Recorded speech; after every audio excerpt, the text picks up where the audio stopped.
nibwo nari nkimara kurekura video ndababwira inti hari inkuru ndimo nkurikirana cyane cyane ku bigendanye n'abapambe. Ndababwira inti hari umupambe ukomeye ushobora kuba yadatswe. Ndababwira inti niko nafuatilia kuko ngiye sinshobora kuza ngo mbahe inkuru itaruzura. Uwo mupambe bari bakimunyemereye ariko hadakiwe na mimi nilikuwa hewani. Nilikuwa hewani cyane rwose.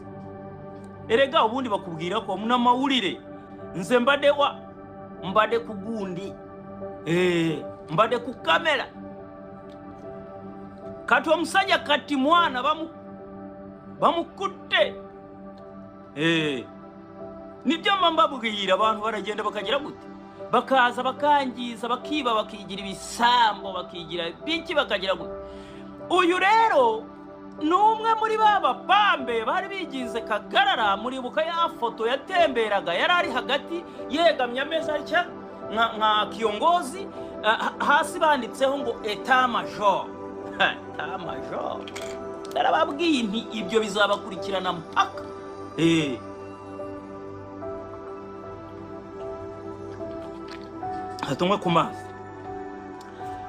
katumwe ku mazi akazi tuba twagakoze hakuna kurara mba napandishije icyo bita za antene.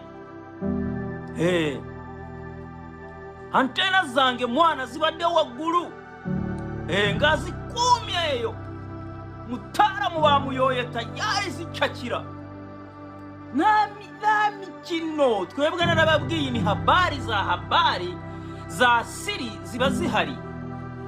Narabwiye ni mimi ni mzee wa nini, mzee wa habari za siri. Ubwo rero mujye muturiya nimbabwira nti mukanya ndabazanira habari kemkemu mujye mumenya musubiri muvuga muti habari kutoka kwa Mutaalamu mambo vi.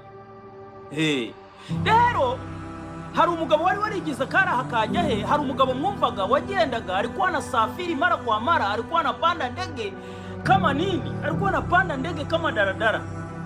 Yuko wapi huko? Yuko Cameroon. Anatoka Cameroon yuko Nigeria. Anatoka Nigeria yuko pale Uarabuni. Anatoka Uarabuni yuko pale. Na alikuwa nini? Anatumia pesa za timu. Hawa jamaa sasa ndio magwingi ambao walikula hela nyingi zaidi. Uyu rero niwe shefu wabo wo bitaka Gimbura. Tayari batuvuganira hangaho baraye araye ku Murini. Nta nubwo ari Kanombe muri military. Abangaba barimo gucakira ubungubu n'ugucuncumura bajyana aho bita ku Murini. Aba rero tubita magwiji. Gwiji ni wa muntu bari hatari wayogoje. Iyo bavuga ngo uyu ni mwizi gwiji ariko cyangwa bakavuga ngo bakaza bakavuga ngo uyu ni mchawi ni gwiji, ni wa undi bukuriye abarozi bose. Iyo bavuze ngo gwiji mwizi abari wa undi hatari baba magwiji mbega ni babantu bari kurundi rwe ushobora kuza gufata hano uzingari mugasanga yagiye cye baba bafite mbinu kadha wa kadha bafite mbinu zirenga miliyoni. Abo nibo magwiji. Rero uyu niwe gwiji. Aba nibo ba master planner, aba nibo bavugaga ngo tujye amafaranga gute, aba nibo bavugaga ngo bigende gute kukaba muribuka ko ni Gaddafi wabadiplowingaga.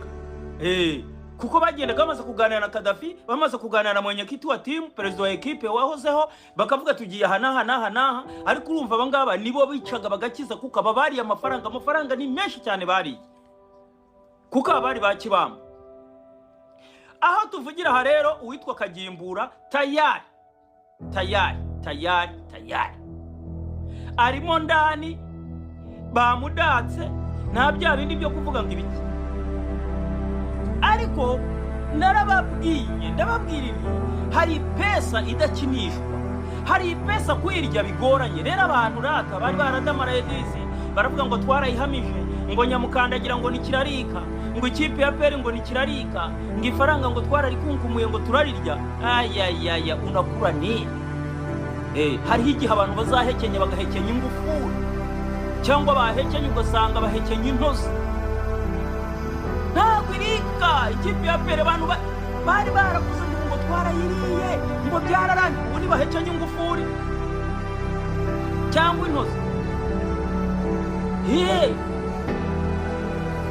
Ubundi iyi pesa y'epiyara ntabwo wayirya ngo tuzi. Nababwiye ngo ilikuwa mida kama ya saa 7 hashize nk'amasaha nk'atatu cyangwa ngahe igihe nakoraga video ya mbere mbabwira ni kuna habari kemkevu nkashaka kwikiperereza ariko hari mpambe hatari Gwiji uri mukurikiranwa anytime araza gufatwa igihe ari gufatirwa cyose amaze kutuwa mbaroni agejejwe hari ya rumande ndaza kuza mbabwire ABCD. Sasa wakati umewadia, ndio maana na mimi nilikuwa chonjo, nilikuwa nimekaa tayari ili nije ni mimine bamkwato musaje ba umusitaramu bamufatiye hariya rwose ntabwo ngiye kuvuga ahantu yarari kugira ngo iperereza simba shakurigere kantu bamucakiriye. baramudatse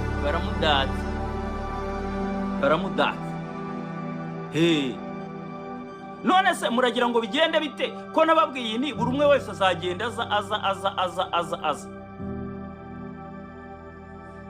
amusayija bamukwata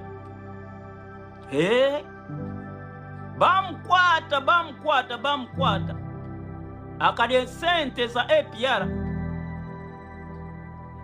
niko bimeze, bazabafata bose abagiye waharifu wote watashikwa. Narababwiye ni hasigaye abantu 6 bakamirishe abantu 32 nibamara kuba 32 abo bose nibwo bazaba bamaze gushiraho iki no bazaba bamaze gushiraho umutemeri. Abo ngabo rero nibwo bazatangira kuburanishwa kwa ujumura. Ubu wafashwe ni wa 27 bado wengine wanawindwa barimo barabahiga. Ubwo Gwiji rero yafashwe ariko uyu Gwiji yari amafaranga menshi.